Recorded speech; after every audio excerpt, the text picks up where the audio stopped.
Well, I'm here. Where's everybody else? Oh, goodness. Good evening to everybody.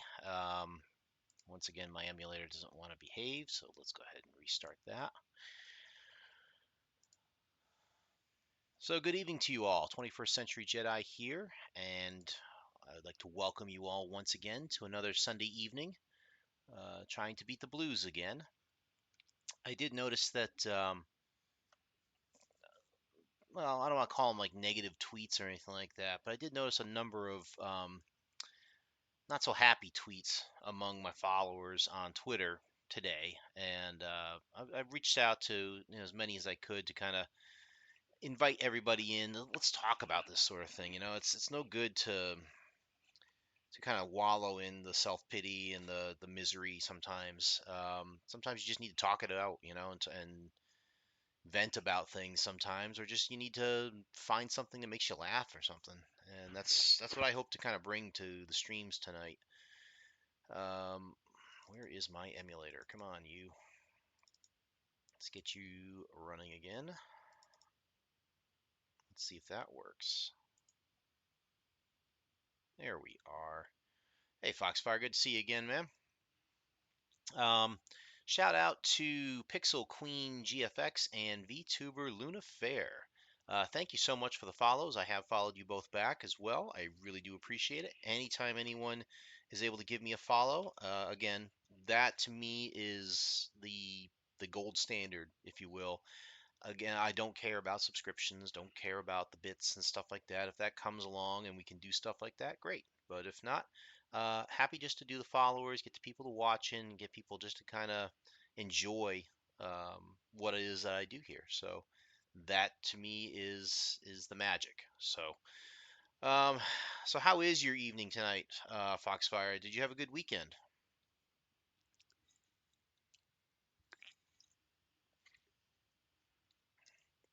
Me personally, it's been an okay weekend. Can't complain. Um, Had an awful Friday. Just don't want to go into it. Um, Saturday was better, and Sunday tonight.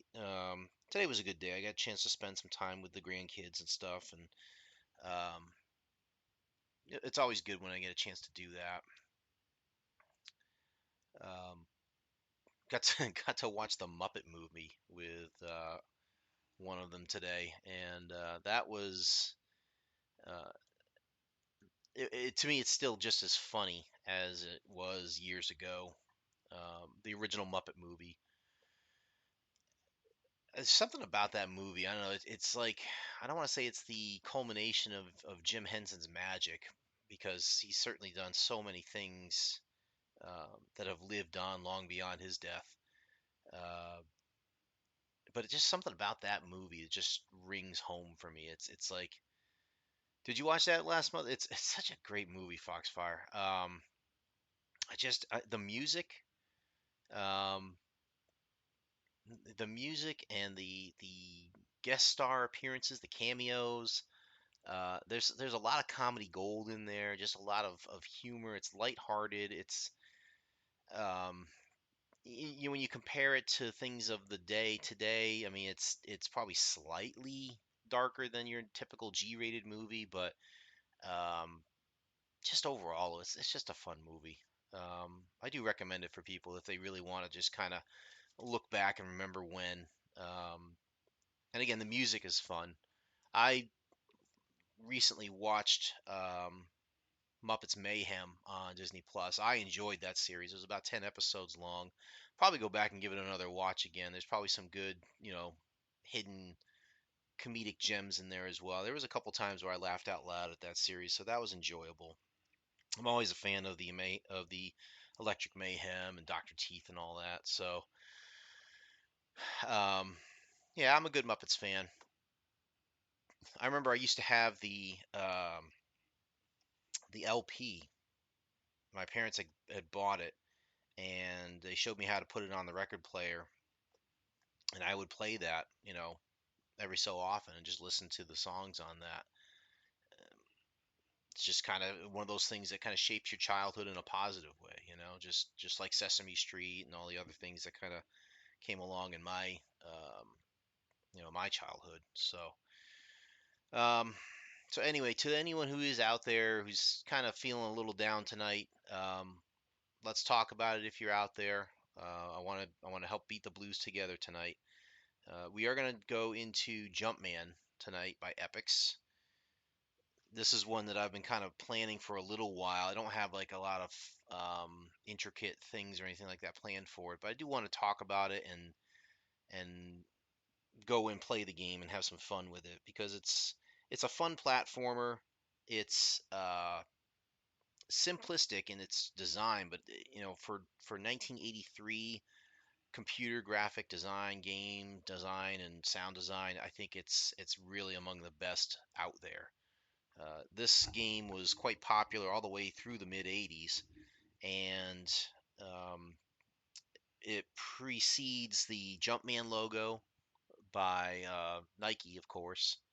For anybody who's out there thinking, oh, it's the jump they ripped off of Nike's Jumpman with Michael Jordan. No, no, no, no, no, no. This came way before that. This came out before Michael Jordan even left college. So, interestingly enough, I did read a tidbit in there that Jumpman was the name of the Mario character in Donkey Kong. It was the original working title of the character. His name was Jumpman. It's kind of funny. It's true. You think about it. That's what Mario does. He jumps. This is going to be a fun game because it's got some cool designs. I think for the levels and stuff. We can try and jump into Jumpman Junior if time permits. The differences between those two games really are night and day. Jumpman Junior is not, even though it came out after Jumpman, it's really not a sequel. It's more of a, like, think of it as Jumpman Light.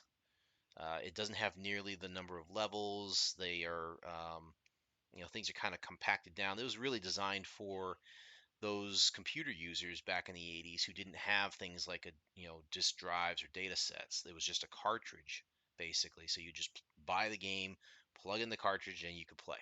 You know, so um, it's a little bit more simplistic. The game design is the same. It's just you only have 12 levels, I think it is, instead of the 32 that you have with regular Jumpman. So, um, what else? So let's go ahead and bring this one up.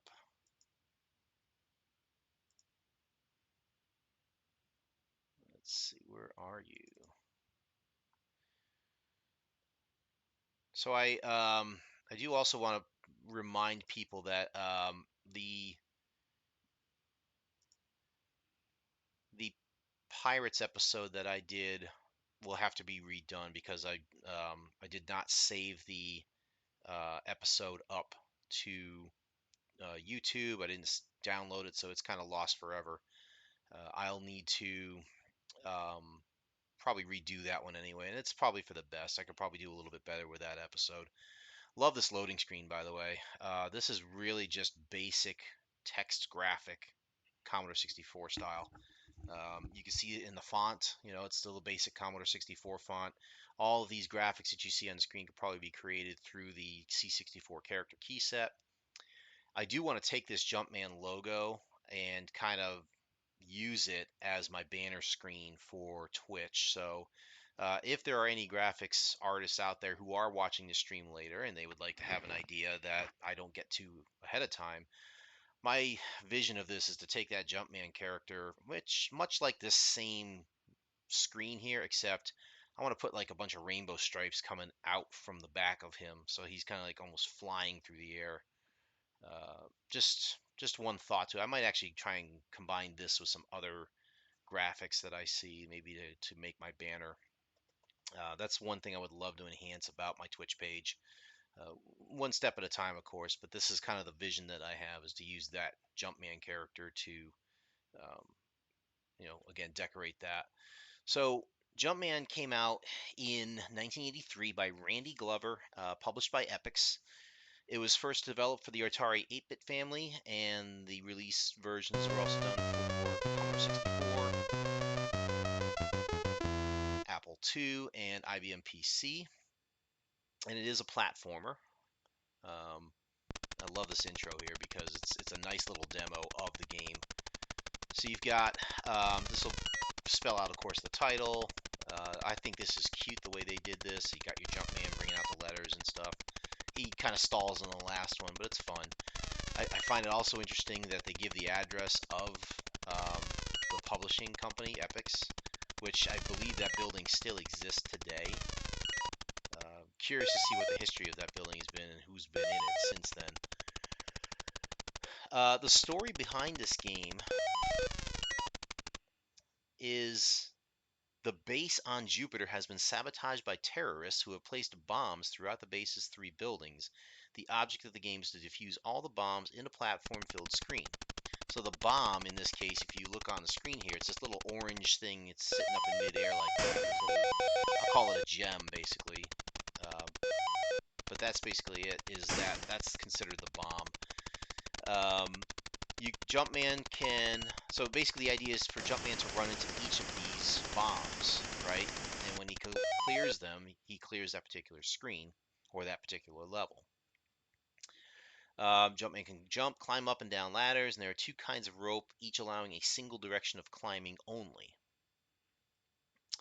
So they claim that it's organized into a series of levels representing the floors of 3 buildings. I think this is for the Atari version. When all the bombs on a level have been deactivated, the map scrolls vertically to show another floor of the building. That doesn't happen on the Commodore, I'm pretty sure of that. I honestly don't even know if the story of the base on Jupiter and defusing the bombs type of thing, I don't even see it in this game. I've always viewed this as, hey, I'm a Jumpman, I'm going to go and collect all the gems, and when I clear them all, I go to the next level. It's basic and simple, and doesn't really need a lot of story, honestly. You get points for each bomb that you collect or defuse. You have a timer that counts down the bonus points. So if you take too long, you don't get any bonus points, but if you do it quick enough, you will get some. There are hazards. Obviously, falling is one of them. You can see there are 2 types of rope on the screen. Like there's one, that blue rope he just went down is only allowing him to go down. He can't climb up that rope. The green ones he can climb up. The ladder you can go both ways. If he jumps too far of a distance, like if he were to jump here and just fall, it'll show that the guy will actually tumble all the way down the edge of the screen, and it'll play Chopin's Funeral March at the end, which we'll hear that, I'm sure, many times tonight. You can change the run speed, which I usually did when I played this game. Faster speeds being riskier, but providing greater opportunity to earn bonus points. So I think, if I remember correctly, you could do the run speed with the number key on the keyboard. So I think if you set it to, like, say 2, for example, which I think was my default, he would run about this speed. You could go slower, like set it to speed 4, and he would go a lot slower. Everything else would go slower, but you don't get that bonus going as fast as you want. So we can hit enter, and we will. Let's see. Why don't we just start with beginner for now, and then maybe we'll switch it up a bit. This reminds you a lot, of course, of Space Taxi, where you have the day shift, evening shift, night shift, and of course the 24-hour shift and random shifts as well. So this one and this one. Now I don't know if I have my joystick set up properly yet, so it might be that I messed this up a little bit. But let's see. I may have to swap it out real quick. So here's player 1. Again, Commodore 64 graphics. Yep, so we gotta get this. Now there's a bullet coming on the screen. Swap joysticks. Nope, it's not working here. Why? Alright, so there you go. Let's pause this real quick. And let's double check my joysticks here.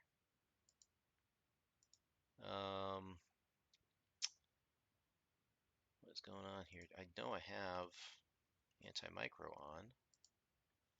It's showing that. Is it not mapped? It's not mapped for some reason. All right, let's go ahead and do that real quick.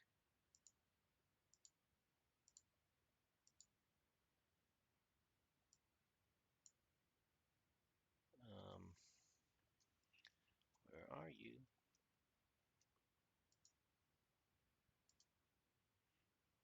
All right, so that should fix that.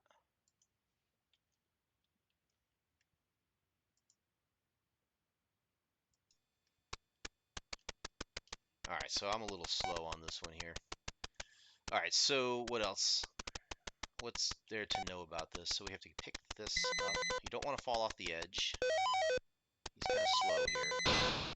That bullet, interestingly enough, the bullets will only speed up and attack you if they line up with you, orthogonally. That's the word of the evening tonight. So if they line up at, either horizontally or vertically with my character, they will shoot and speed up. You'll hear that bang sound. Let's see, let's go this way. Gotta be careful to fall off.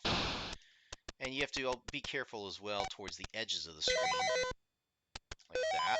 Oops. Alright, so I'm going to hold down the 2 key here. My run speed should change to a 2. There we go. That's more comfortable here. This thing to go. Ow!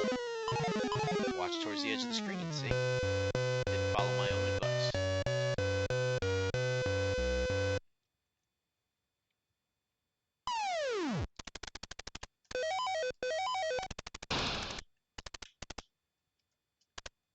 Oh, jump. Whoa. I wasn't jumping for some reason. Ah!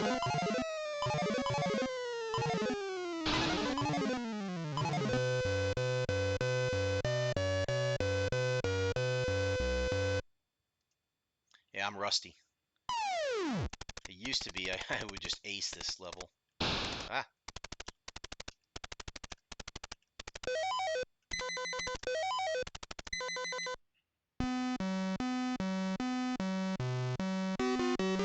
Yeah, double tap indeed. Those bullets will get you while you're down. This one's a fun one. It's the robots. These robots are not very smart, but they do move to pre-positioned locations on the map, so you have to kind of watch out for that. You'll see it when I start moving around here. They move every time I collect a gem. See? So you just kind of have to watch out and see where they're going to go. Like that. Yeah, I was done there. Got greedy.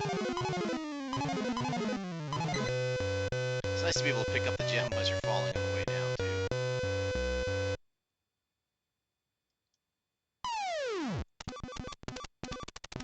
The sounds of the robots are funny, too. Yeah, give me that. Alright, so we gotta go get these. Oh, why is it? My jump isn't working.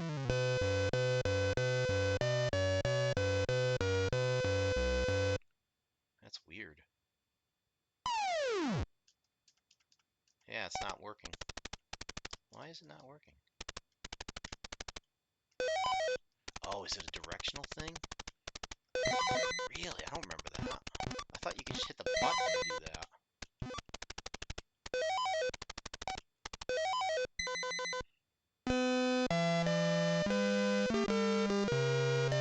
Okay. I thought you could just hit the button and the guy would jump straight up. But I could be misremembering that. This one's a fun one.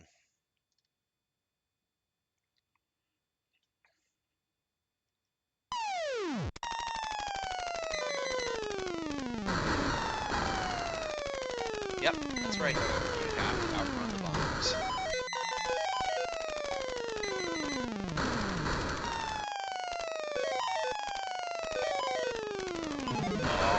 Oh, that was my last guy too. I had my pattern. I was going to go across and then go get the other side and then go down the rope and get the rest of it, but...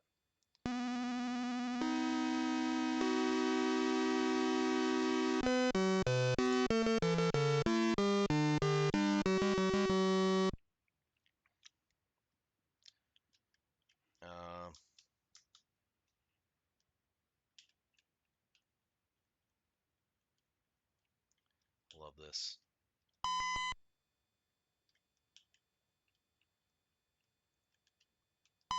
And on the Commodore, I know it would just save this out to, it would save it to the disk, so you'd always have it. The R after the score, I forget what that is. I think that was the randomizer. So if you went on the randomizer loop, it would show that. All right, we'll go ahead and give that another run now. I got warmed up. So beginner, turn 1. Let's double check our run speed here.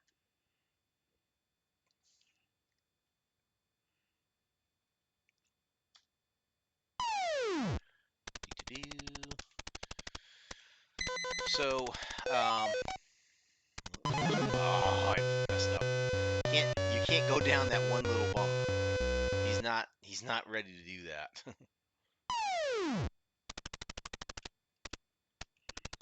You were supposed to have jury duty tomorrow, huh? Ah, I did it again. Wonderful. It's jury duty's something else, man. I've done it only like once or twice.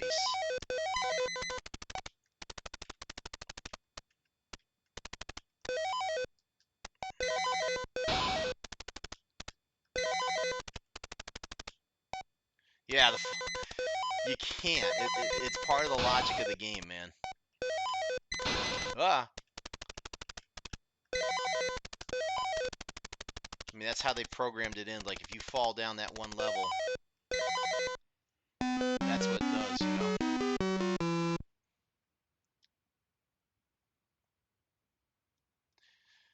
It seems a little silly now when you think about it, but I mean, it's part of the logic of the game, and I get it. Um, they gotta add a little difficulty to this just to make this like really something, you know. Now this is where I mess up before. I think I gotta go this way and this way. Yep. I gotta get this guy. He's gonna go down there. I'm gonna go get this thing.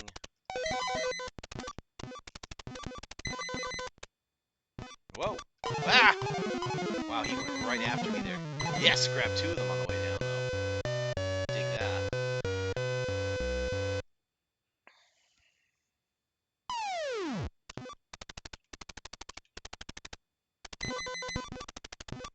Where you going? Where you going? Oh, you gotta be kidding me. How am I gonna get you? There we go.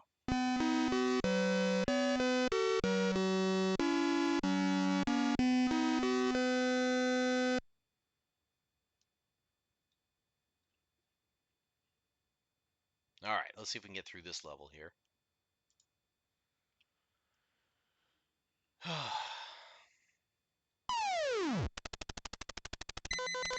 It's been a long time since I've had to do jury duty.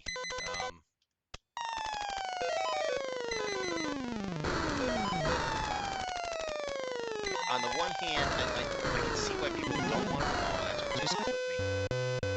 I can see why people don't want to do it because you get messed out of it because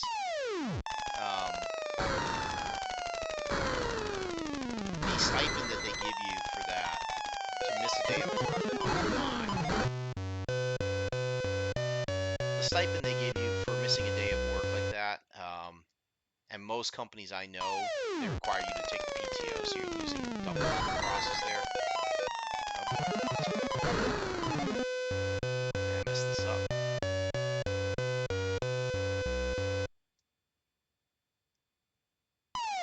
This again.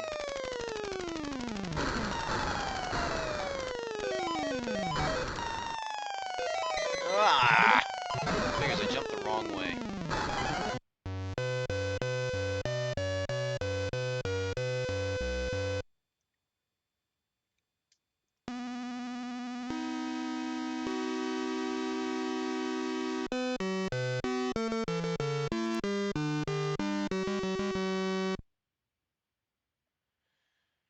Yeah, I hear you, Foxfire. I mean, it's tough to be interested in some of the cases that they get, you get thrown at. Like I said, I'm not angling to get on jury duty anytime soon. Um, Obviously, you don't want to skip out on it if you can help it, but if they excuse you, obviously, then that's fine.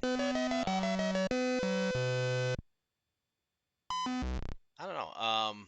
Me personally, I don't know. Again, it stinks because you get screwed out of it because they don't pay you enough to miss the day of work, and you have to take the PTO on top of that. So they don't really do much, and you're performing your civic duty.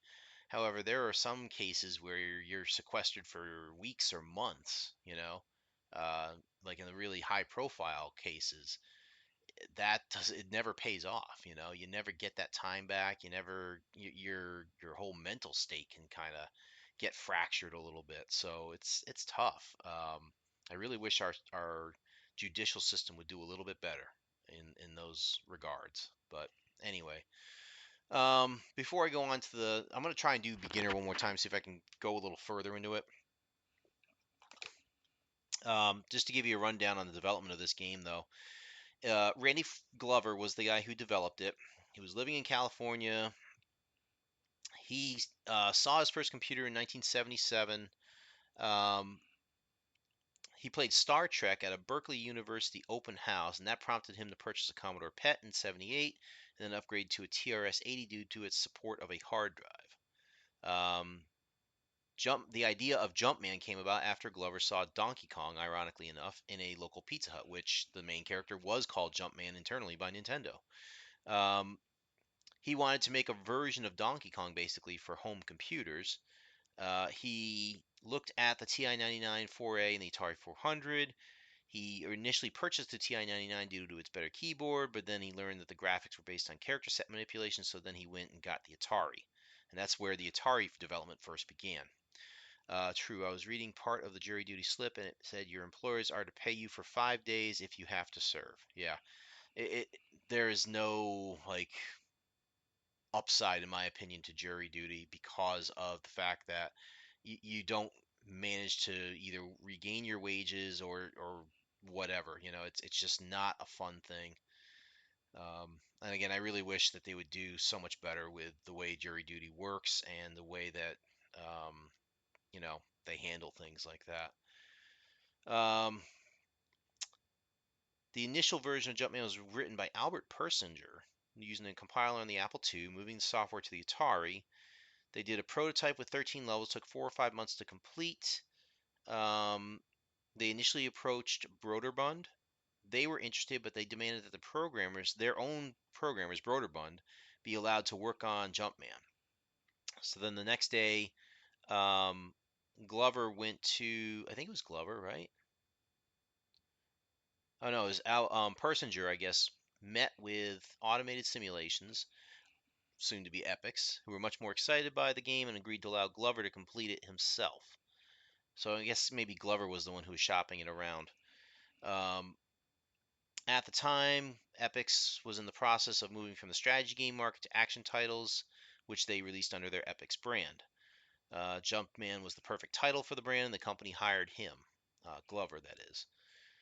Um, Aiming the game at the newly enlarged RAM available on the Atari 800 led to the 32 levels of the final design. It was a huge hit. They soon abandoned their strategic games and renamed as Epyx. So this game was the game that kind of did the pivot for Epyx to go from a strategy market to the action game market. Glover then moved on to a C64 port, which is this one, which was not trivial due to a particular feature of the Atari hardware Glover used to ease development. They don't have any details on that, but I'm curious to see what that hardware feature in Atari was that really helped them out. There were some ports to Apple II and IBM PC, PC Junior. Um, there was a rudimentary copy protection method on there. It really didn't do anything about piracy. Glover moved on to Jumpman Junior, which was the cartridge title with only 12 levels. Again, it's a light version of it. The C64 version was later ported to the ColecoVision, which used the C64 levels. That's interesting. Glover continued working at Epyx. He worked on the little-known Lunar Outpost, which I remember that game, I think, and I would love to demo that one as well because I love the way that strategy type of game actually plays out. Also, the swimming section of Summer Games, which we will get into eventually. He remained at Epyx for about 2 years before returning to the cash register business. Um,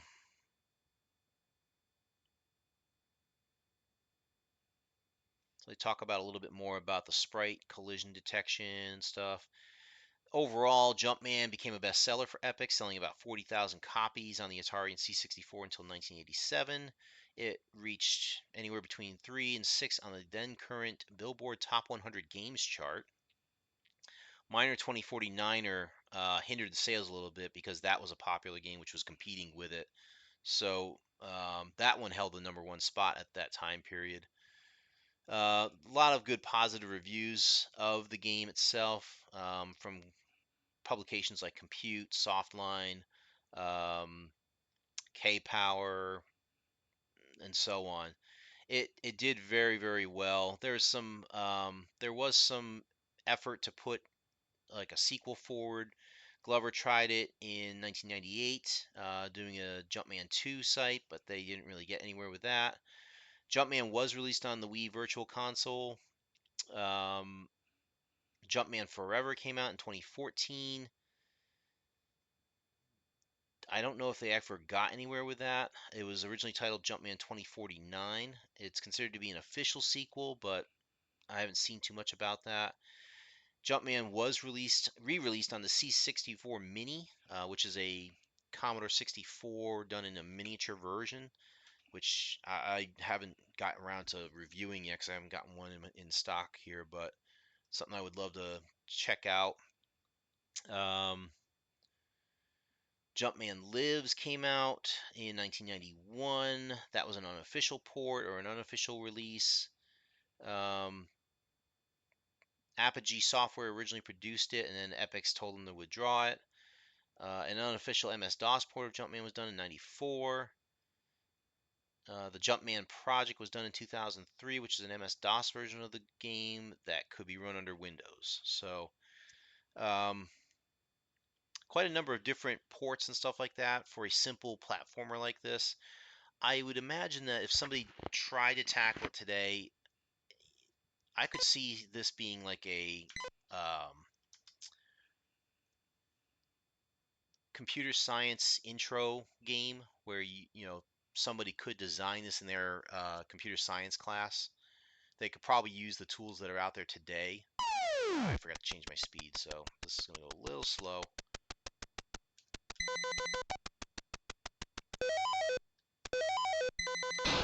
Uh, I mean, heck, I did River Raid in my computer science class, so I imagine something like this could probably be done very similar. You know,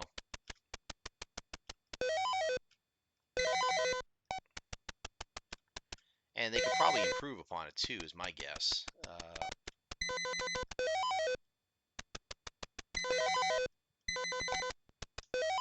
Oh boy, yeah, I got ran right into that. Usually, I used to be able to run through this level pretty easy.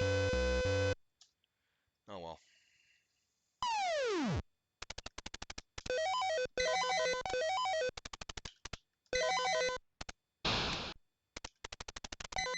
Got it. I would imagine that somebody could take a shot at this and make it a little bit more enhanced. Come up with a different version of Jumpman, keeping the same. And that's the other challenge too: is you want to enhance the game, you want to put more levels in, you want to do stuff like that. But at the same time, if you start straying too far from the game, right, then what can happen is you start to lose the original spirit of the game. So if you start adding, for example, the character's ability to, uh, you know, have a parachute, for example. I don't know. Or if you give them weapons or something, then it takes away from. Come on, get down. I can't get down the ladder. Nope, I just fell off. Ah! That's the one little snag that I see with this game sometimes is it's difficult to navigate the ladders. Boy, this is a mess here. I got it all over the place. All right, let's go. Come on. I am better than this, I swear I am.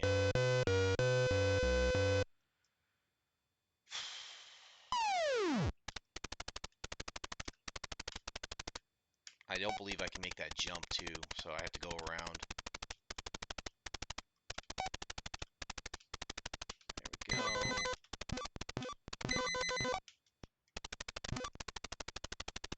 Let's see if I can get this with some bonus left. Oh, you gotta be kidding me. Yes, 100 bonus left. Yay.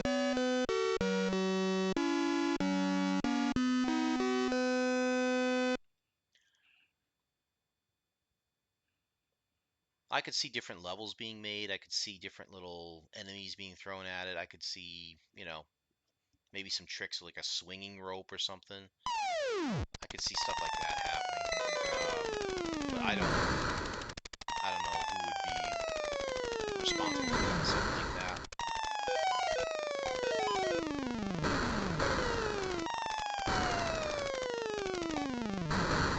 Alright, so here's what I want to do. I want to go this way.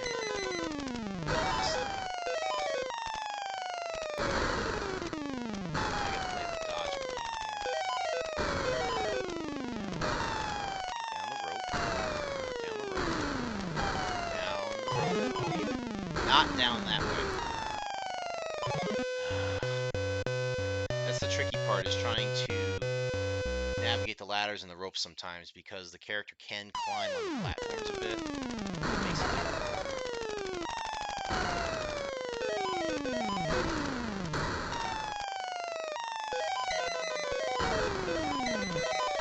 Just a little jumpy back and forth. Oh! That was my fault. Oh, I should have taken my time and moved over on the platform a little bit more. Now I gotta go back up.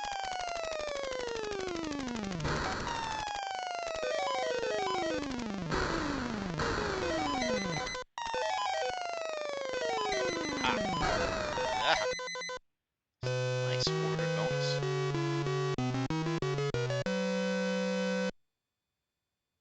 Jumping blocks. I remember this one. So this one takes the smart bullets and takes it to a different level. So what happens here now is, instead of the bullets, you get these little blocks that come your way. And if you run into them, watch what happens. You actually jump. That's the reason for jumping bullets. Of course, you have to watch out, because if you jump off of a ladder or something like that, then trouble happens.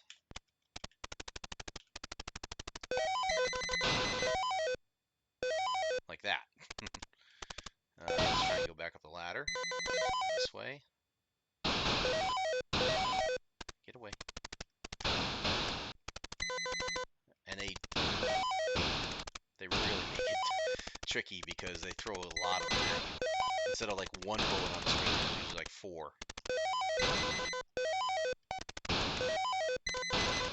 Okay, then.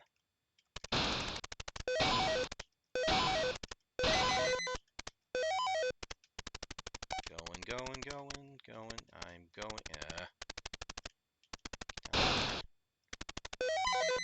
This is the tricky part, I think. Trying to watch out for these bullets as they come out here and not get hit by as you climb the rope.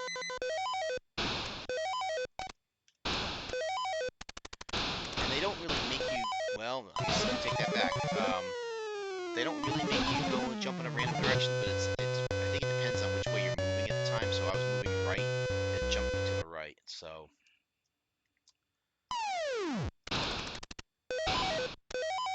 you try and be in a safe spot if you gotta get hit.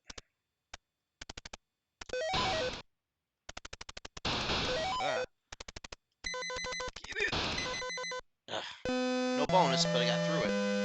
One life left.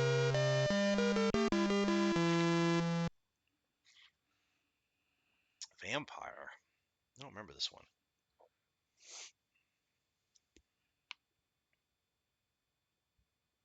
I think this was the bats one, if I remember correctly. Yeah, the bats come down. Oh, that was a mistake.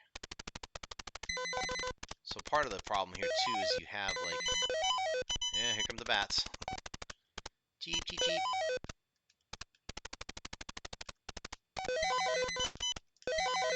So obviously you don't want to get hit by the bats. They are slow, which is good.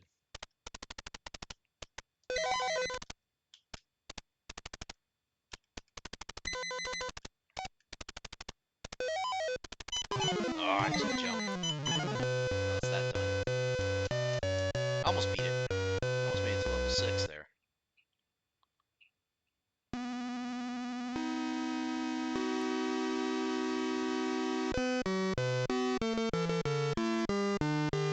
Almost the full high score, I think. Interesting that they keep track of both the top score as well as your bonus.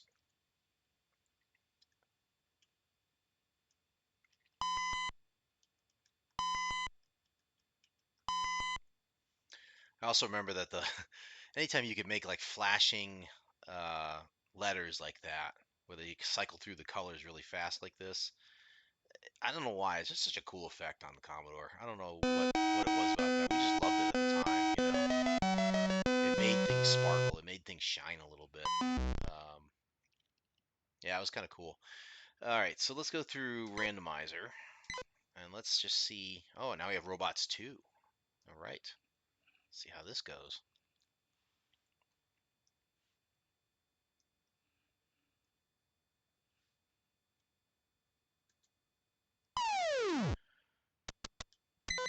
Oh, aren't they cute? Look at these guys. It's like Pac-Man with robots. Oh boy. Oh, he got me.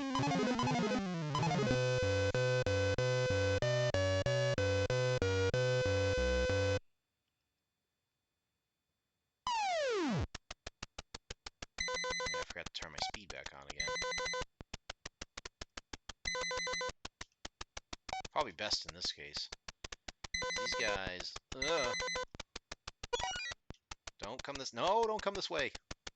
No. To avoid you. There we go. Let's go get all this stuff here.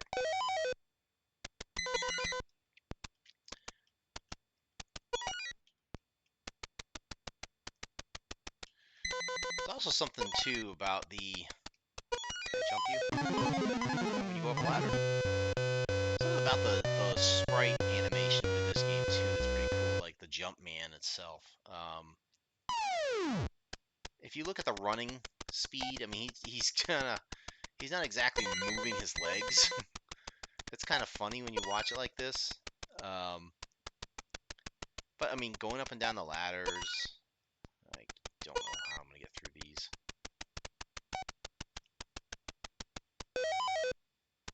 I gotta find my way down to these.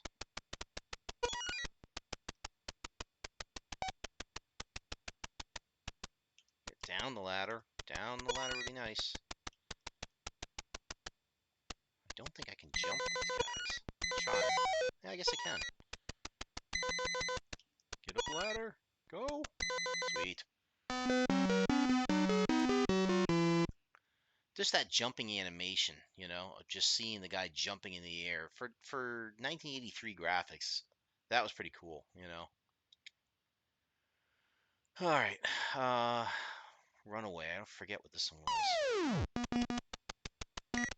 Oh, the gems move. That's right. Get back here. Gotcha. I really need to move the speed up a bit. Not gonna get that one. Alright, definitely moving the speed up.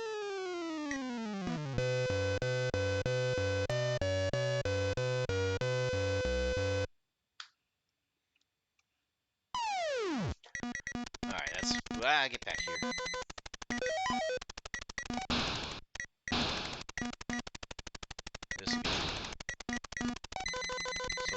of me just wants to kind of hang out on one level here, just let him come to me, but I don't know if that's going to actually happen. Ooh, that was close. Got that one. Ah, didn't jump fast enough.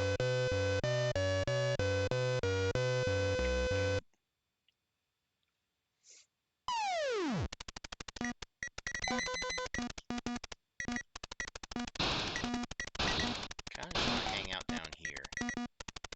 See if I can catch them as they come down. Come on down. Got one. This one.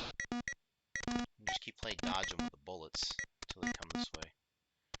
I always look forward to Saturday's games.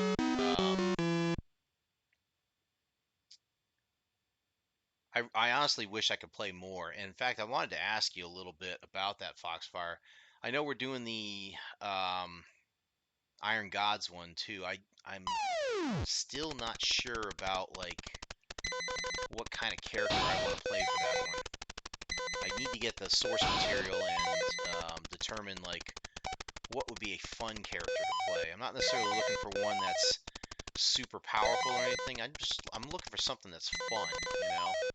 I know you're playing a fun one there. Oh boy, jump for that. Let's get out of here. Go around. Oh, dear! I almost completed that level without dying.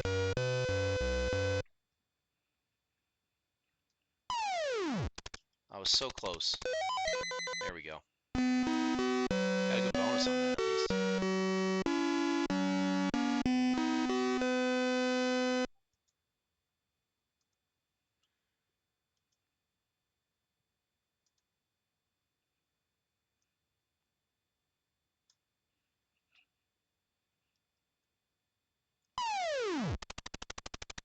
What was this one? Oh, UFOs. Right. Those are problematic, I think. Alright, cool.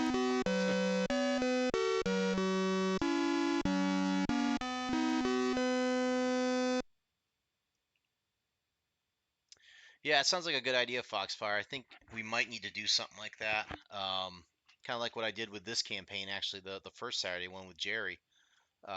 We did sit down and do kind of a breakdown. What the heck was that? That's just wrong. There's like 4 bullets right on the top level all ready to get me.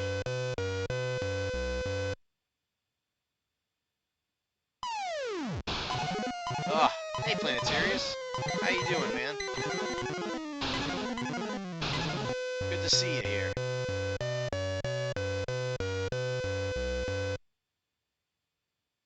How you doing, man?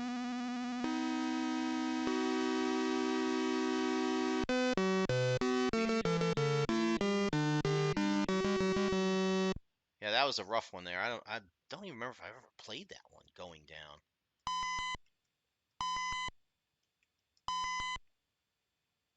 Is it? That's great. This is exactly your channel then. um, this is what we do here. It's, you know, retro games from the 80s and stuff. I've mostly Commodore. I have played a couple NES games stuff, and I'm willing to kind of branch it out too. I've even talked about doing stuff like from modern times, like StarCraft 2 or Diablo 2. Some of the fun ones, you know, just to kind of play those. Let's see if I can do better in this round here. I always start with robots too. That's interesting. Um, Man, that's crazy. I don't know if I've ever played that going down level. This is a game that I played a lot of. I forgot to turn the jump run speed on again. Crap. Here we go. Playing in slow motion. Ah. Whoops. Oh, I made that jump. Holy crap. That was a pretty long jump. I didn't think I was going to make that one.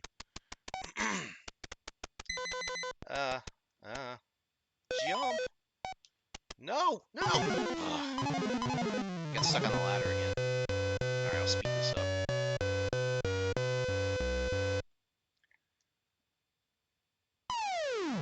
Yeah, I I used to play this game constantly back in the day. Not trying to excuse my poor performance by any means, but I just remember this being one of the games, my go-to ones were like, hey, I gotta play something fun and just not think too much, and this was it. You know? So yeah, this was great. Ladder challenge. Oh, okay. I think this is one where the ladders move, if I'm not mistaken. Yeah, we were just talking about like what would it be like if somebody were to reprogram this in a computer science class today? You know? Ah! Come on now, that was just wrong.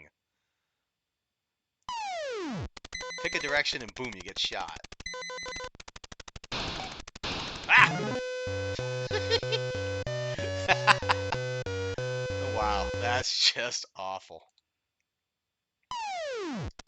Ah. Ah. Whoa. Ah, poop.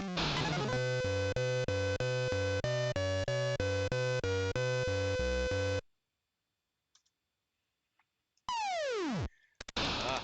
Ah. Ah. Ah. I gotta get on that ladder somehow, I think. I forgot how he did that now. Ah.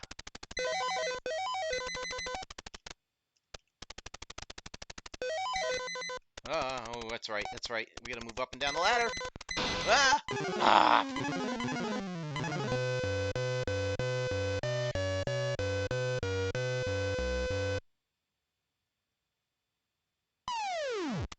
Oh boy.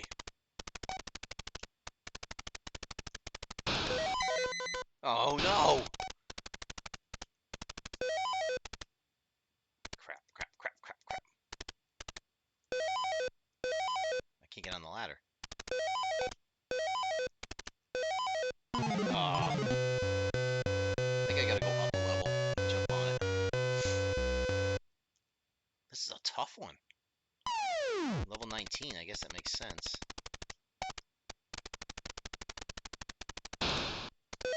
No, I missed it. Jumped way too late on that one.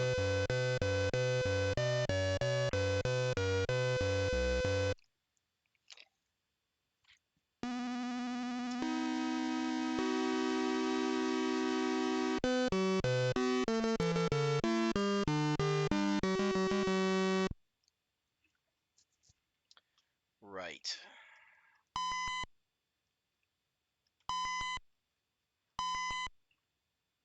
Not my best score.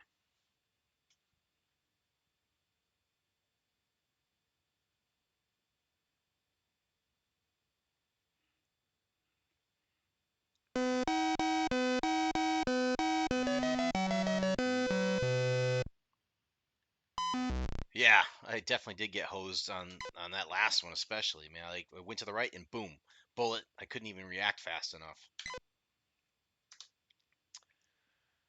Oh, this time I got to remember to do the speed here.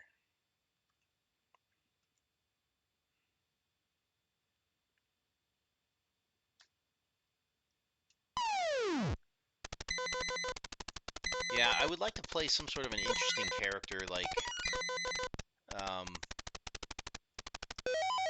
said, I don't know too much about the Iron God setting, but I do want to try something that's not like a, standard wizard or standard archetype. Something that's got a little bit of a story to it. Just something that's just jumped too early on that one. Something that's just a little bit oddballish so that I can really play it up in the game setting to make it fun.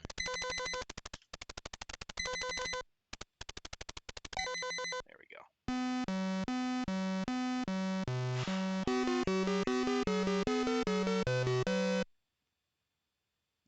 Oh, grand puzzles. I remember these. But what I don't remember is how to solve them. Ugh, crap.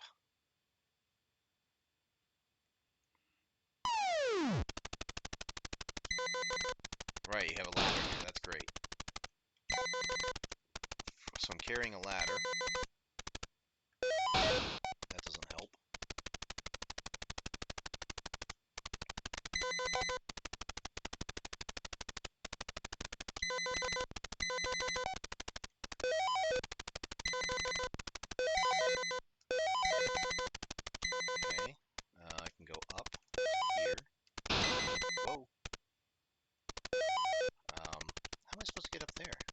that's right. I don't think you're supposed to. I think you're supposed to just do this. Yeah, those last 4 don't count. Strange how the game plays like that, you know?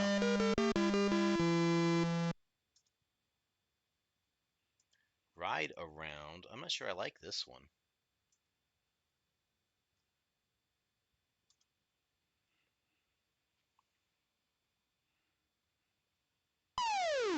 Uh-huh. Okay. Whoa. And there are bullets. So let's do this. Ah! By the time you pick it up, it's ridiculous. It's just boom, right there. Alright, let's see. Ah! Jumped the wrong way. So right there, I've lost 2 lives. Oh, alright, here we go. Ah. Here we go. Here we go. Oh, come on! Oh my god.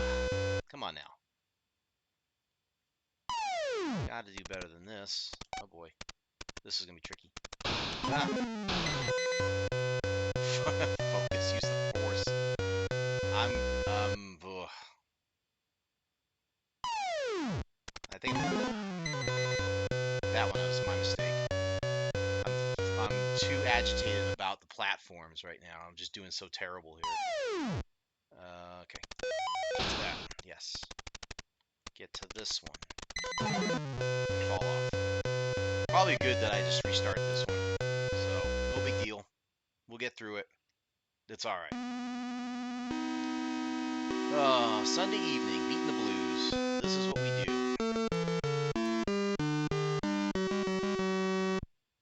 Alright, let's put the score in. Boom. Hey, at least I'm going to get better at Robots 2 level.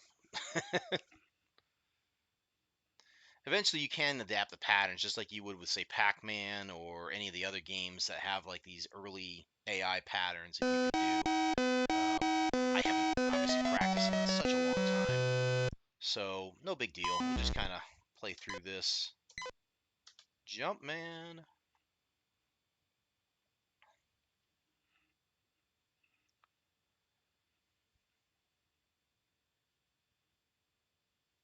I have quite a bit to do at work now.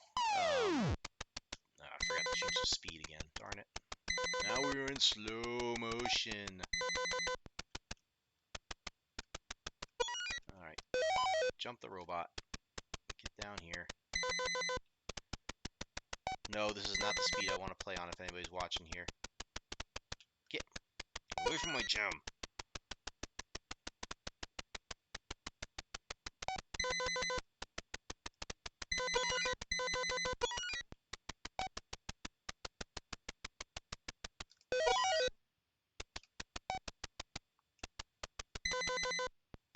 Oh, he's coming up here, isn't he?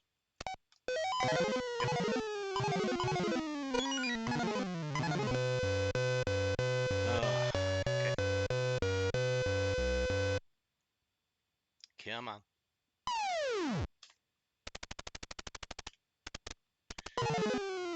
Got stuck on the ladder again.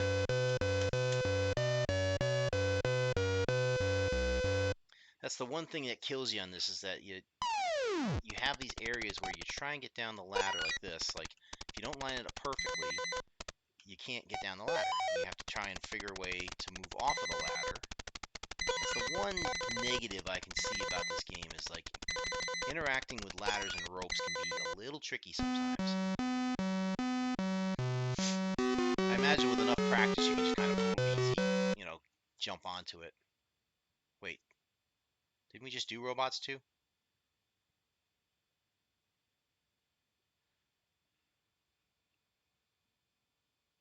Wow. I have never in my history of playing this game ever seen it repeat a level like that.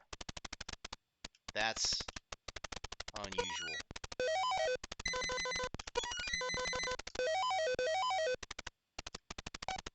Very, very unusual. Gotta get down here.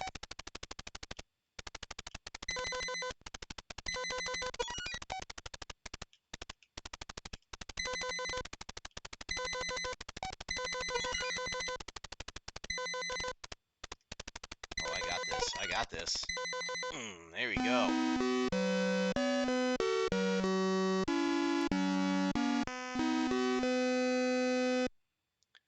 All right, follow the leader. How hard could this possibly be?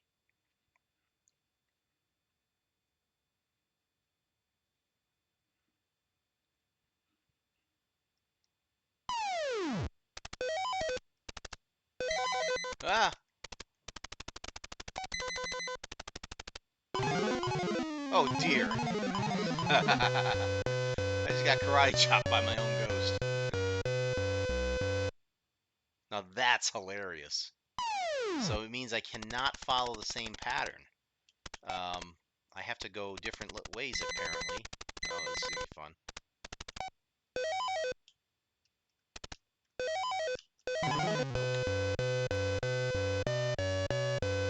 That's brutal. Like, you gotta know the pattern here before you even go into it. And what stinks is that it cuts off the ladders on you.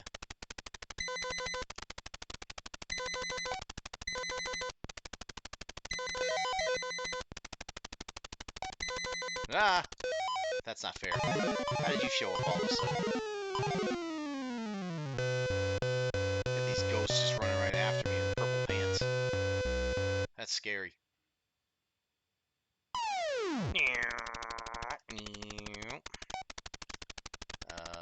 Let's go this way. Give me that. Alright.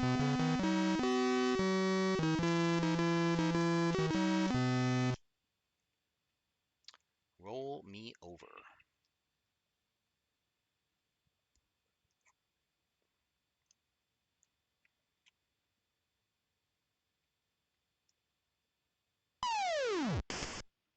Well, for anybody who really wanted Donkey Kong, I think this will satisfy you.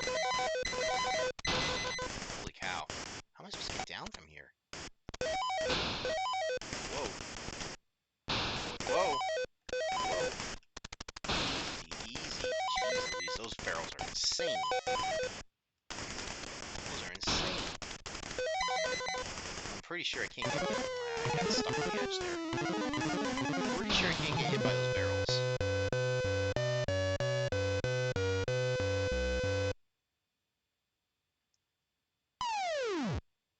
Whoa.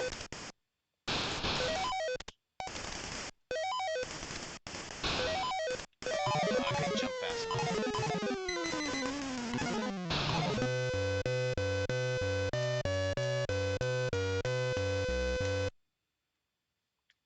Tough.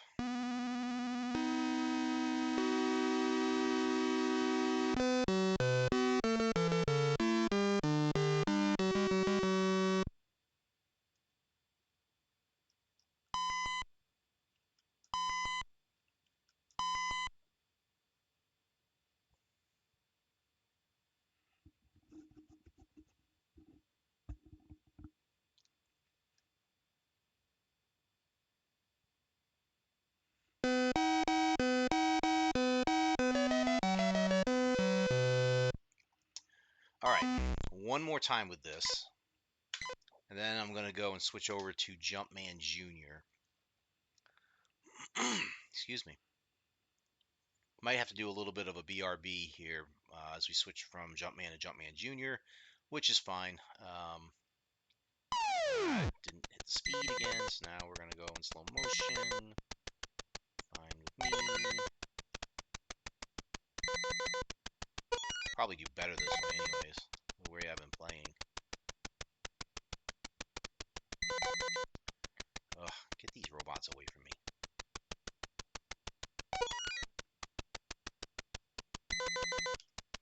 I don't really have a pattern for this level yet, despite the number of times I've played it so far.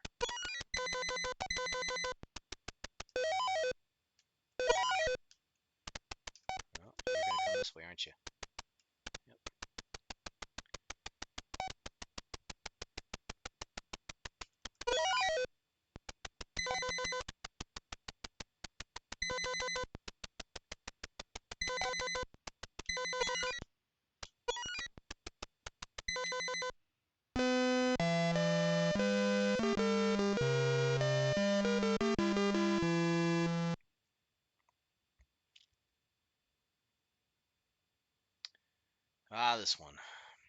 Never made it past this one on the last time. Let's see.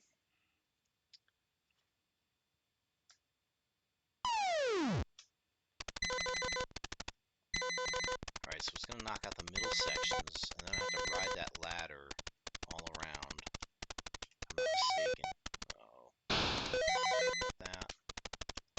Try to run across this. Down here. Get away from the side. Alright, so now I gotta get on the ladder. It's moving so fast, you gotta be able to time it just right and watch out for the bullets coming at you. Because once you're on the ladder, you're doomed. You basically gotta stick with it. Let's do this.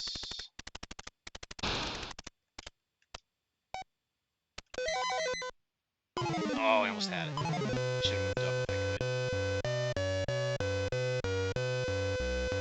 I think I'll get it. It's just a matter of getting on the ladder and then moving up and down to get those last few bombs. And that will do it.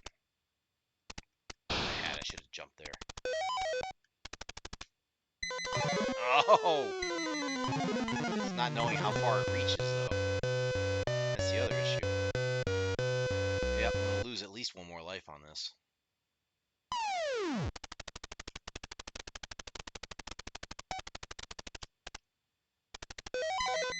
Get down, get down, get down, get down. Alright, got it.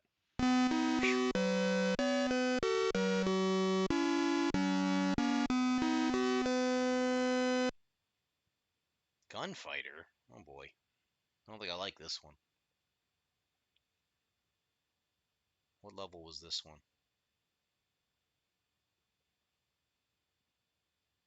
26. Oh boy. What the? Oh great, they're shooting at me. Just what I needed. What? Oh, you gotta be kidding me. I can't jump on this one.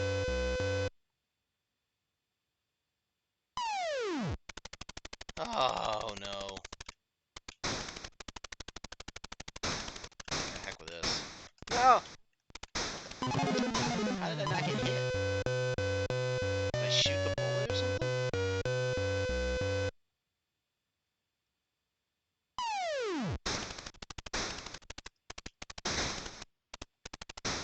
Oh, this is crazy. Yeah. What? Well, I got the gem. This is insane.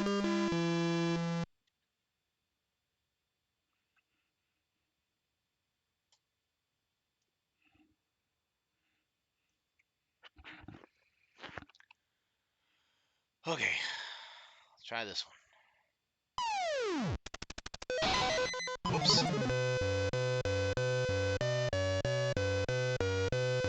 That's wonderful. Every time you get a gem, it knocks out, like, what you can see here.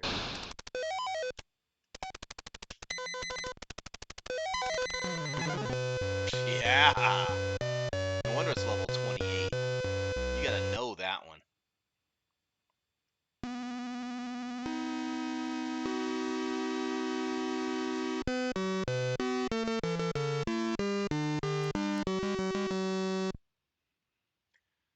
Alright, so...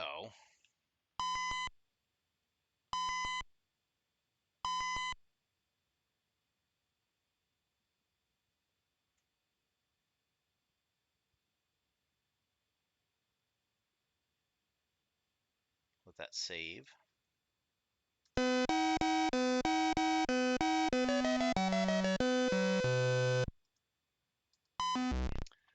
Okay, so I will take a quick break here. I will get Jumpman Jr. loaded up, and we will be right back. Less than 5 minutes, I'm guessing. So stay tuned.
welcome back. And you can see we're on Jumpman Jr. And this, I believe, is unique to Epyx, the company, the publishing company.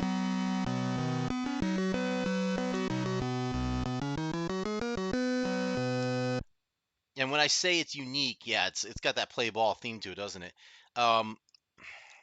It is the theme music, and as far as I know, it is original. Like, I think Epyx made that song. I don't think it's grabbed from anything else. What makes it also interesting is they don't just use it in one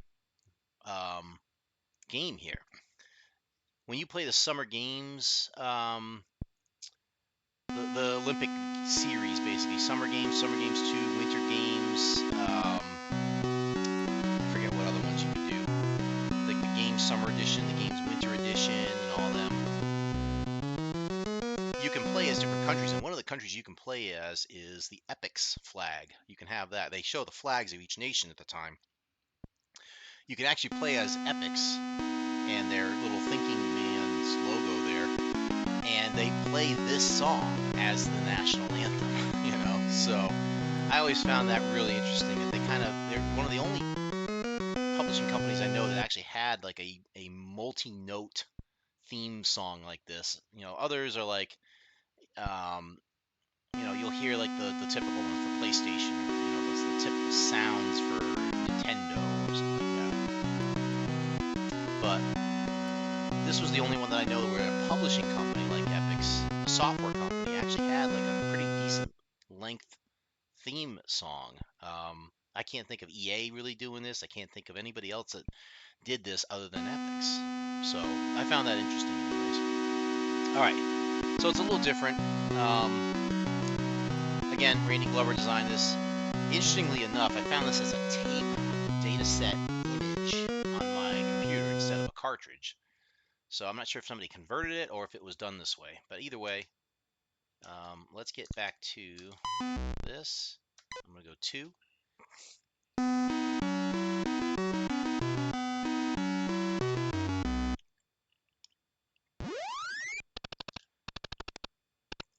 Oh, right. I have to go up here.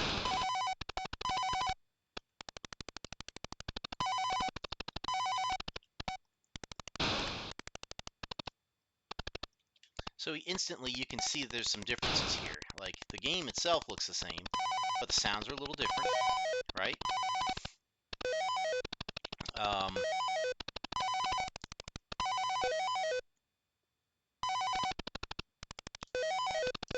Oh boy, I almost jumped wrong off there. This is a mistake because I really need to get back all the way down this way. Kind of did this the long way, but that's okay. Still got 200 bonus on that.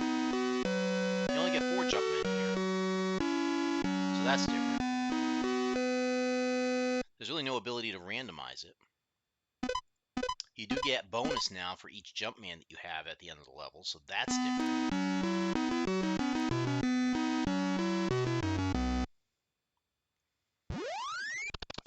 Oh, that's right.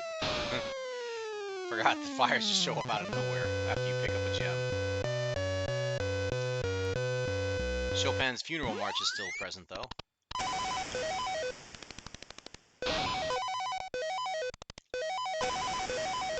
So now we got to be careful, because you never know where these things will show up.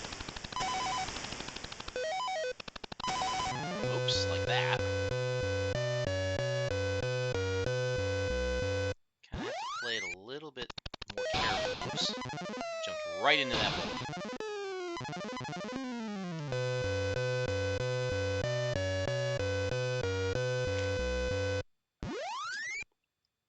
Okay, go this way.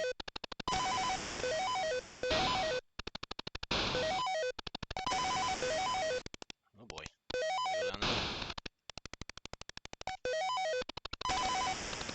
Jump over the fire. Go this way. Jump over the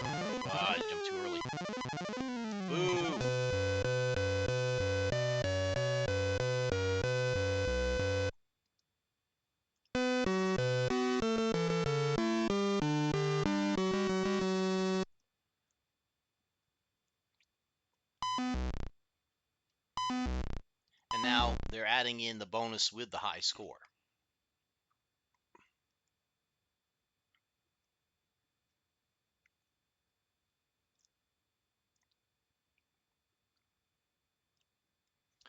Now I don't know what this thing is doing because it's sitting on track 18.5. I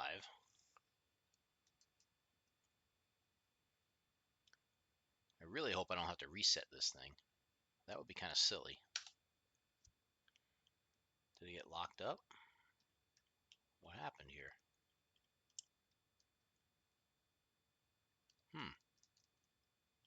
That's interesting. Okay, you know what? I'm going to switch gears here. I'm going to call an audible for this maybe last half hour or so. I'm going to do a game that I've been wanting to do, and I haven't had a chance to because I haven't found it until just recently. It's called Super Trek, and I call it Super Trek because that's the way I remember it from my days. It might be a data image, I think. Let's pull that one up. Data set. Go ahead and bring that one up. Now I know I have this because I did find it the other day. Let's try this.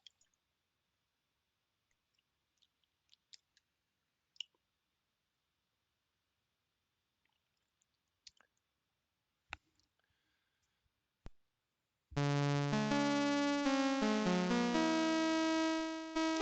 put the joystick away because we don't need that.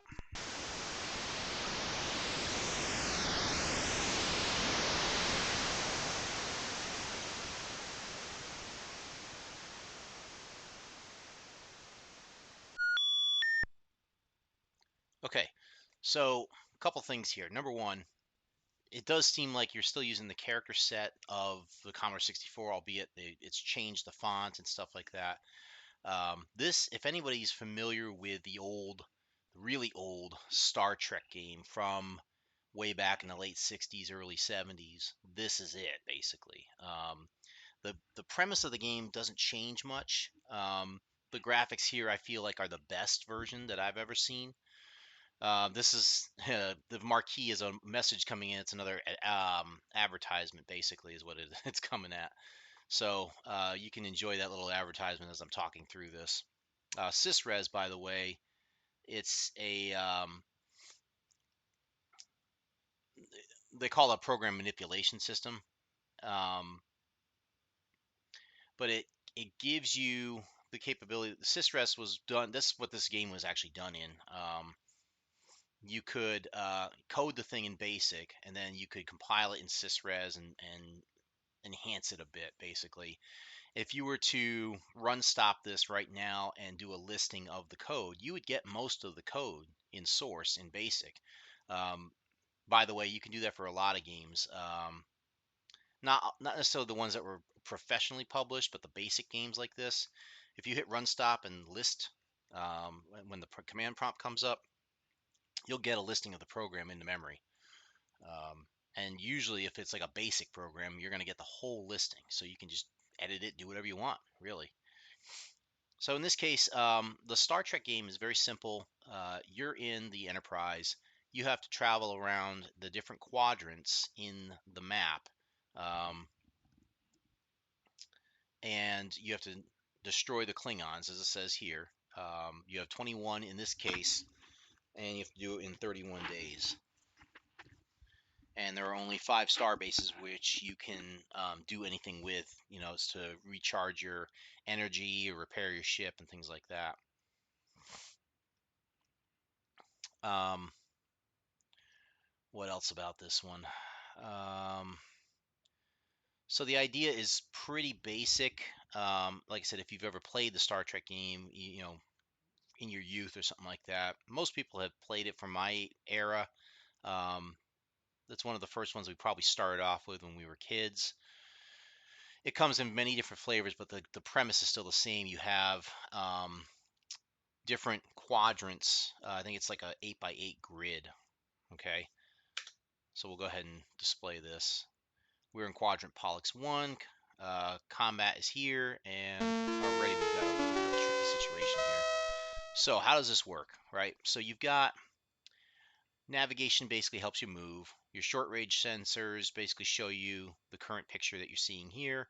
Long range sensors give you an indication of, and we'll just hit that one right there.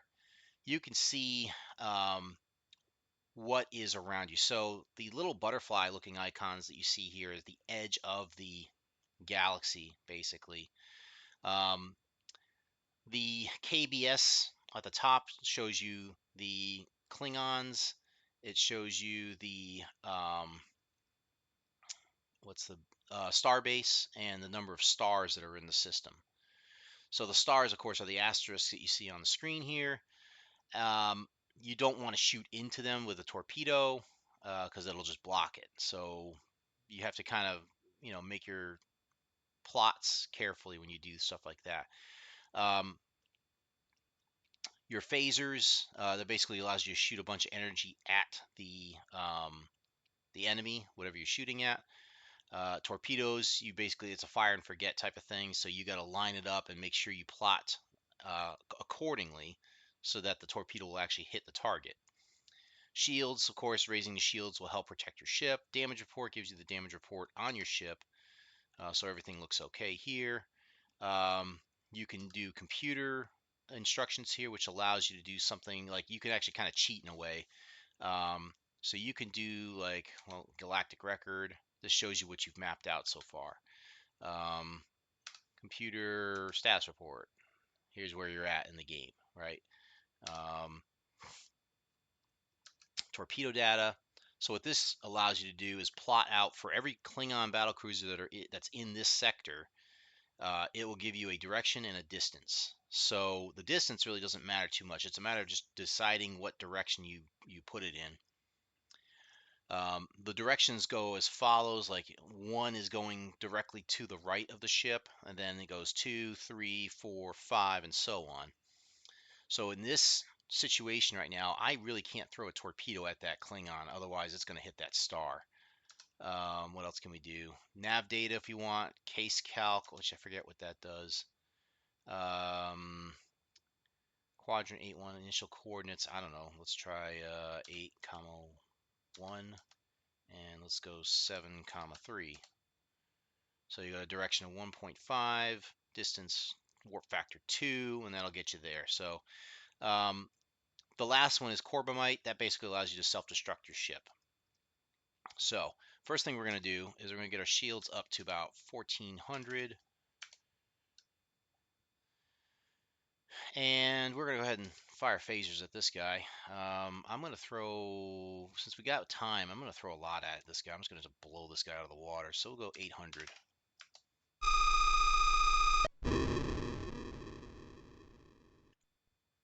And that's what I love about this version of Star Trek.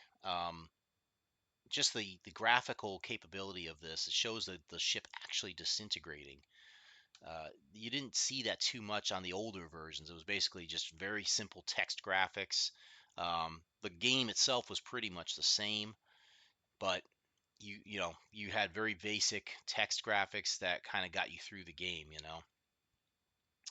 So I think I'm gonna try and navigate to the. I'll show you how difficult. Again, you don't want to run into the stars because it'll stop you automatically.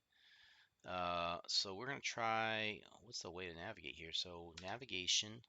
We're gonna go this direction 1, and we're gonna go warp factor 0.2 because we don't want to go across the galaxy. Every time you use a warp factor, it's like moving you a whole sector basically. So we're only going 0.2, which means we only want to go like from 4 to 6 on this grid here. See, it just moves us that far. Now I'm going to move, go this way. I'm going to go 0.3, I think. And that didn't move it as far as I wanted to. You get the little Star Trek sound. That's another nice little feature that earlier versions of Star Trek did not have. Let's go 4, 0.1. It's going to move me right there. So what I'm trying to do here is just move up to the star base, dock with it, and then recharge my energy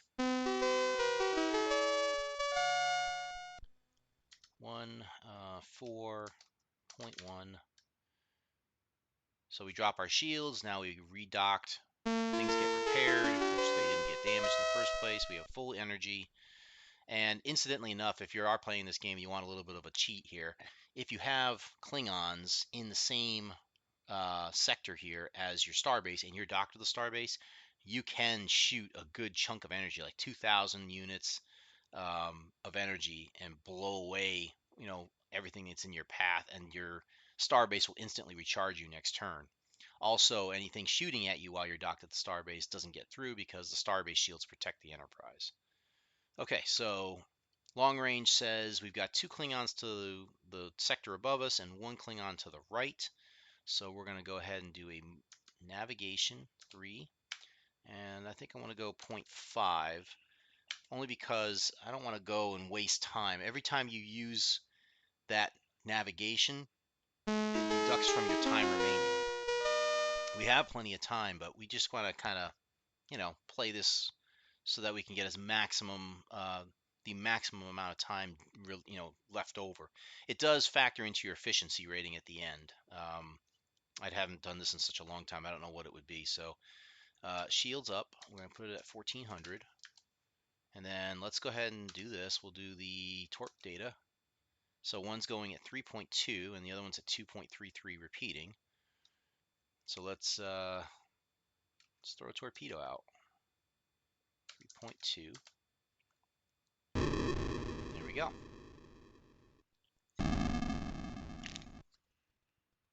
And I love that little thing too. When you get attacked, everything just gets all scrambly and stuff, and it looks like you're actually getting hit with something. Just little details like that I love. Whoops. Ooh, there's 3 Klingons up ahead of us. All right, interesting. So I should be able to do 2.33 like this and see if that gets around the star. Yep. There we go. So again, as you can see, torpedoes are one-hit kills on Klingons like this. So we want to get to yeah, let's go up and hit the 3 right there. So navigate.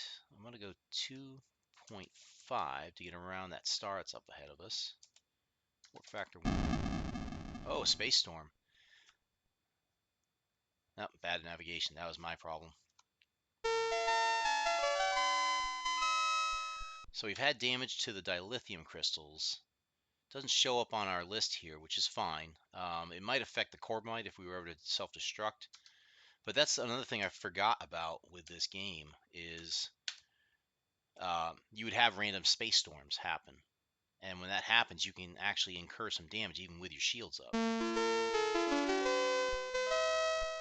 they don't make it easy here. So torpedo.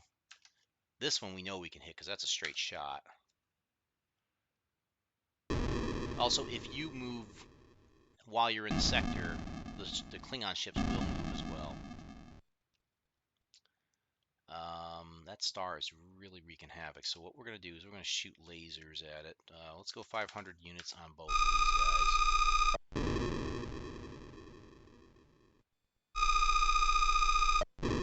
The sound effects, man, it's just nice. It's something about this game. It just they put it all together to make, in my opinion, the ultimate Star Trek game of this format. There's been better Star Trek games that are more role-playing, they're more action-based, graphically better, but for this format of the simplistic Star Wars strategy turn-based thing like this that's been existing since the 70s and maybe even the 60s, this I think is the ultimate version of it, just my opinion.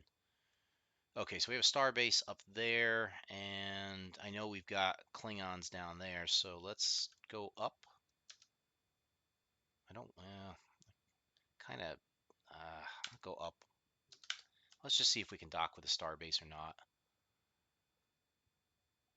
All right, it's right there. So let's see, 1, 2. Yeah, if we just did something like this, 6, and then 0.2, that'll dock us. We'll recharge. We'll do a quick scan of everything here. Right, so if we look at the So here's where the computer can come in play and help us out. So we're at quadrant 5-1. And if we look at our galactic record, yeah. So we're at 5-1 and we want to get to 8-2 on the map. So what we can do is do the computer here and do a nav data, I believe. Nope, that's from the Enterprise to the Starbase.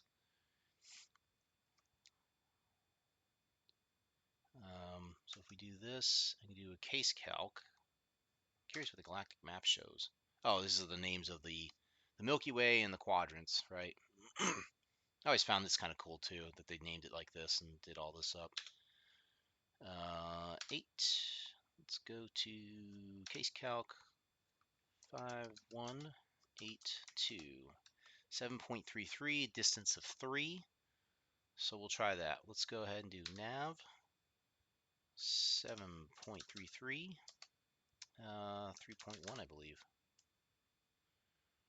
And voila, we have made it into the sector that we wanted to, which was this one with the one Klingon in it. Again, we want to try and stay as efficient as we can into this. So, what's our shields at? Oh, we got to bring those up. And then let's go ahead and just do a torpedo data on this one. 1.5. So we do torpedo 1.5. Knock this guy out.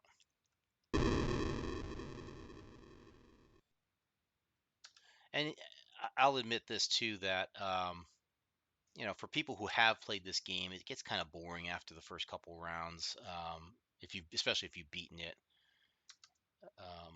So I can understand why people might be, oh, this is kind of boring and stuff. But you know what? When you haven't played this before, it's kind of cool. Especially if you can play this version. So we're gonna do a nav 2. Let's go warp factor 2 here.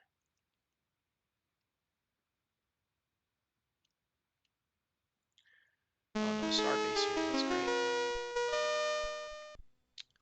We haven't really used any energy too much, so we can go to the left. Let's go ahead and knock this guy out. 0.4, just to make sure we get into the sector, and then hopefully take this Klingon out. And of course, there's a star in the way. We could, you know what, we'll try. Let's try and do a torp data on this. 4.166, 5, 4.166. Let's see if the torpedo will go around that star. Looks like it will. Or not. You can't destroy stars, silly. Alright, so we're going to throw some phasers at them then. Let's go 300 units. Nice.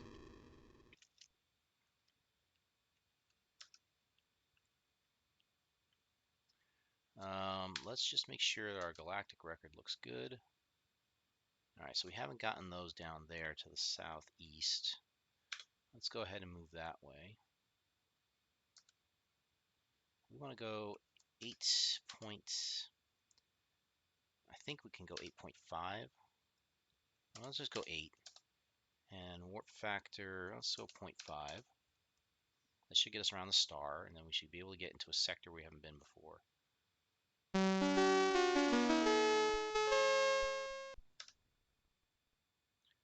Alright, so now we can go back and check our record.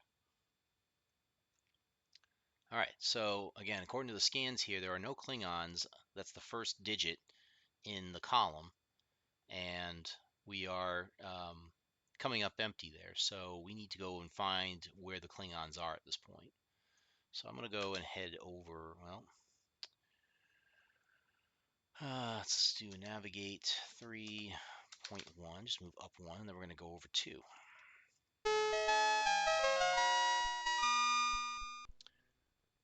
All right, so navigate 1, warp factor 2.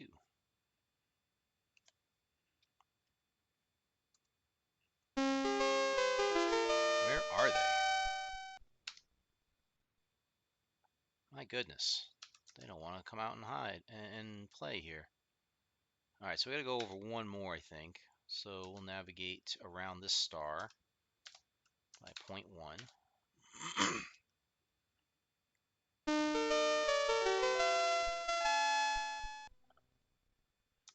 let's go in this direction.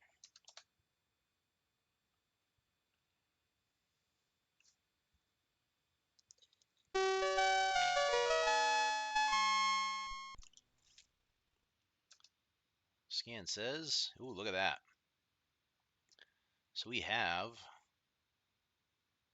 2 down there and 1 up there, huh? Okay, so we're going to do this. We're going to go 8, factor 1.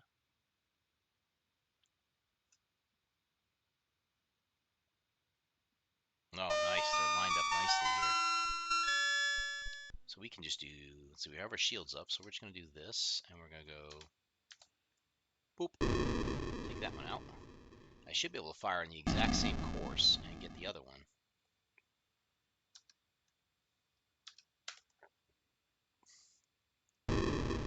And this is another one of those games that I think people could probably enhance a little bit further. Maybe they have already. It's something I can look into to see if maybe there's an enhanced version of this. Let's see. We don't have much going on here. So we got to go up 2, I believe, right, to get that 1. Yep. So we will navigate. 3, warp factor 2. So he's over 2 and up 1. So if I'm not mistaken, that should be 4.5.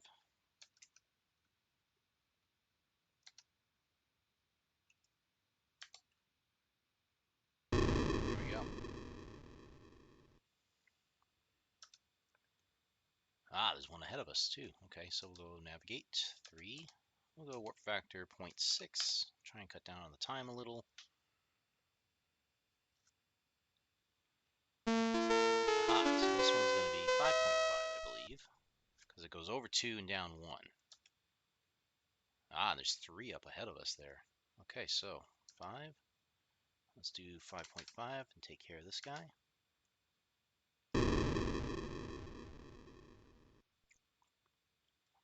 1, 3, warp factor 1. Beetlejuice.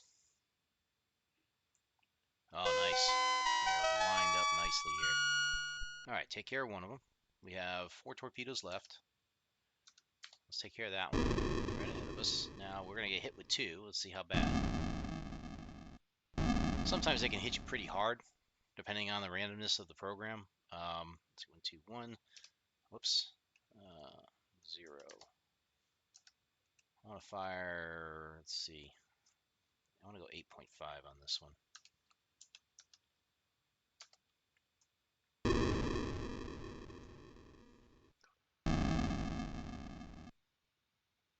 Now this one over here is over 1, 2, 3, and down 1, so that should be torpedo 5.33. Should hit it. There we go. See, once you kind of figure out the measurements of things and where things are in relation to your ship, you can count over the spaces and down or up and kind of figure out, okay, based on that, what the direction needs to be. If it's over 2 and down 1, that's usually like a 0.5 somewhere in a direction of there. Over 3 down 1 is going to be a 0.33 or 0.67 most likely. So, all right, we need to get into the middle a little bit here. So now let's check out the record.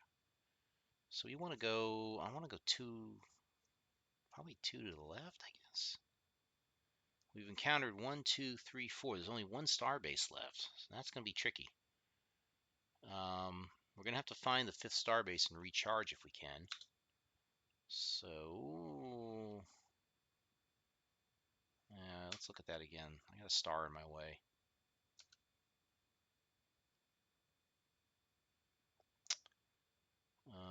Ratatouille. Navigate. Let's go 3.5. Warp factor 2. Ugh. Oh well. Let's look again. 1. Let's go 5. Let's warp factor 2.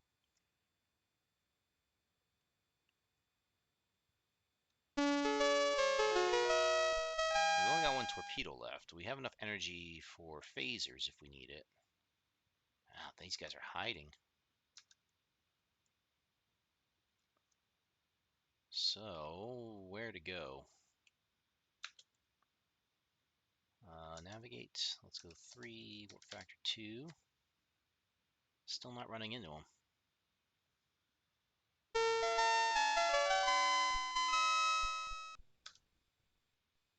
Ah, there's 3 of them up there. We should be able to run right into them.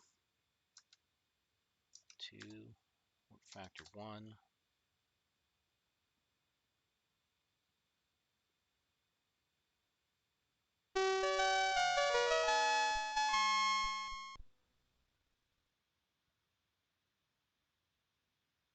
Take care of yourself, Foxfire. Always great to have you on the stream, man. I really do appreciate you watching.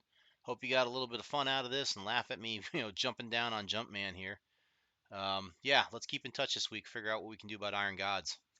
Have yourself a great week, my friend.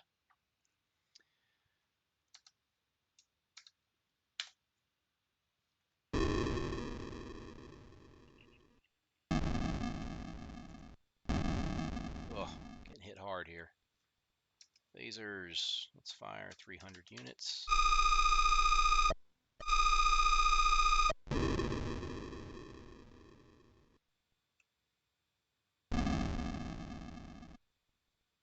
All right, let's go ahead and finish this guy off with like 50 units just to be safe. You do want to kind of overshoot a little bit on the phasers side just to make sure that you're getting through any shields that they might still have or something. All right, we need to find out where either the starbase is. There's only 1 left. I want to go 1, 2, 3, and over 1, so we can do that navigation. 5.33, warp factor 3. Might have overshot a little bit there, but it's okay. There's only 3 of them left, and there's 10 days left to find them, so we've got time. Aha, and there's one up there with a starbase. So let's go move towards that. 4. We'll move warp factor 1. Let's get right into the quadrant, into the sector. I guess they do call them quadrants, so. All right, so let's see. I think we want to, let's do nav data towards the starbase. So I need to go at least 4 units, so nav. Let's see if I go 1, 2.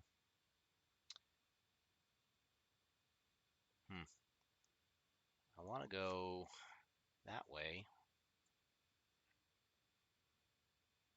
Let's go 6.33. Warp factor 0.4. Yep, we're going to get hit. Whoops. That was a mistake.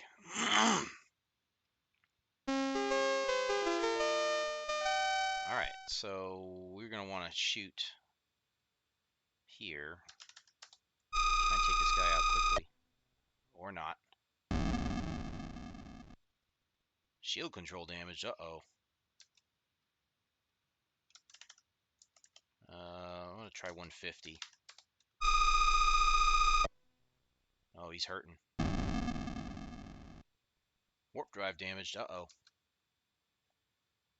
Oops.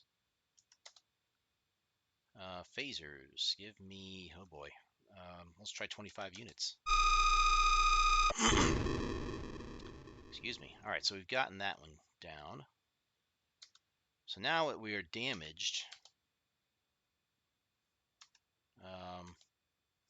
0.2. That should take me right to the starbase. Or not. Big problem here. All right, damage report. Shield control 10 units damage. Warp drive is okay, apparently.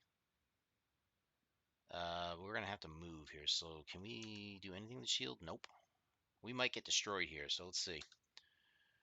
1, 0.2.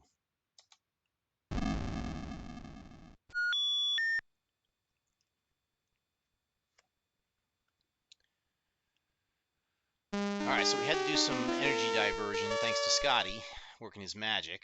But now we are docked. We have full energy. We have a repaired. Ah, we aren't repaired. So we could repair it, but it's going to take a full day. So we're going to say no for now. And we're going to go ahead and take care of this guy. I'm going to blast him with, I don't know, 1,500 units. Boom! Alright, so now we will go ahead and do the repair. Because we're going to need shields, I think. So now we're repaired. Alright, so let's look at our galactic record. Where are we at here? There should only be like one left. Status report says, yeah, there's one left. Gotta find him. Where is he going to be is the question. Alright, so we can head down one and do a scan there. So what this is going to do here is we're going to move this way, do a full long-range sensor sweep. If he's there, we'll go after him. Otherwise, we're going to head to the 2 spots we've missed. Survey says he's not here. So now we know that he's got to be in one of these 2 that are still left over. One, let's go with 8, warp factor 2. There he is.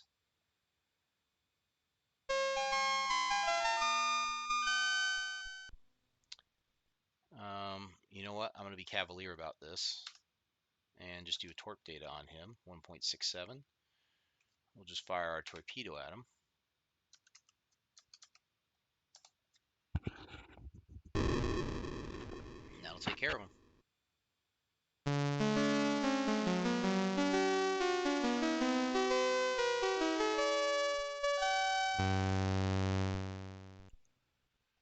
So what I don't understand is how they calculate the efficiency rating. If I go back to look at some of the older program code, I bet you I could probably find out. But it's interesting. I mean,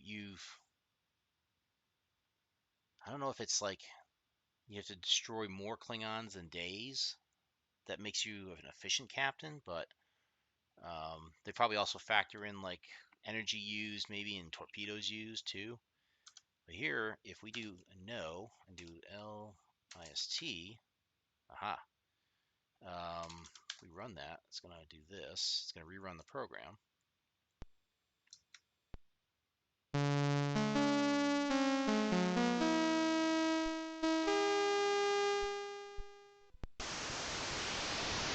want to see if I can stop it.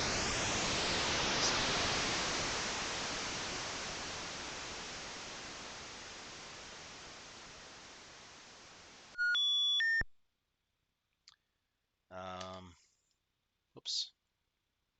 That wasn't space. I bet you it's the escape key.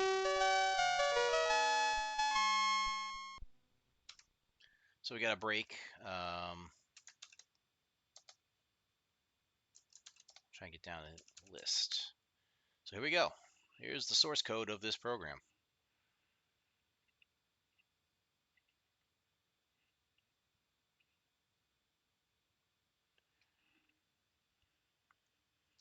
Now again, if it was as simple as just listing the code, right, you could go in and edit this, right? And there's probably a good chance you might be able to edit this particular version now.